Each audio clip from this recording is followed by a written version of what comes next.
Here we must have a pretty loose tree. When they slam into it with this bamboo pole, the leaves shake. I was kind of prepared to analyze this shot.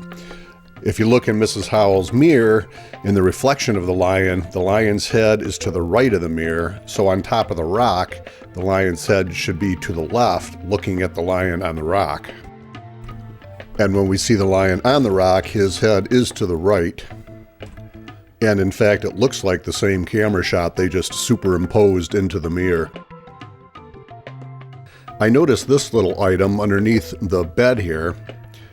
I don't know what it is. It almost looks like the end of a tobacco pipe turned sideways.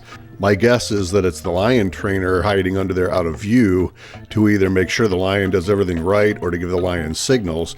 You can see it moving in these various scenes, and I'll scale it up, and also I'll do some here in slow motion. During this entire sneezing segment, it is so obviously not Mrs. Howell. They used a double, I'm sure, for the climbing out of the window scene. They probably figured everybody would be concentrating on the lion and not on the stand-in.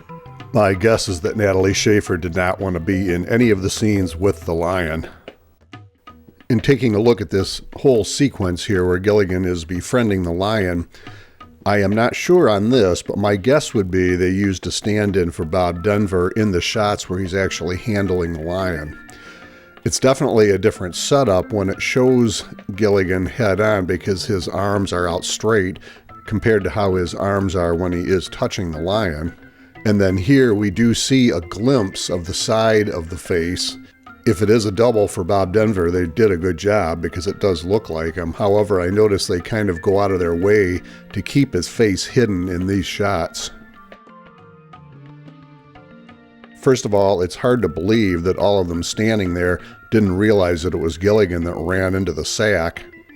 And second, I don't know who or what triggered the boulder to fall because they're all standing behind the table. And third, you can see a major camera shadow here on the sack in the air.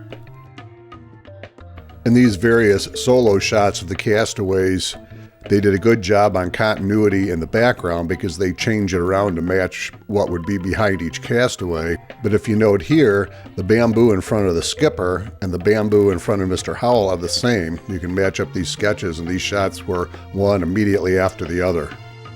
Notice in this shot where the professor is speaking, Ginger is not behind the professor. And then immediately she is behind the professor and is far enough behind that she would have been noticed in the previous shot. I notice the rope on the lion does a switch every once in a while, probably due to a different camera setup, or they filmed the lion and maybe he was pointing in the wrong direction and they just flipped the film. Here's a little extra trim in editing that they forgot to take off. There's one or two frames at the end of this scene. I'll do it frame by frame where you can see Gilligan totally changes the direction he's looking.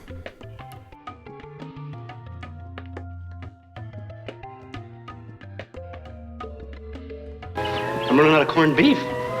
I see 3 more cans in the wooden case, unless those are empties. The skipper must be suffering from psychosomatic pain here because the coconut didn't even come close to hitting his foot.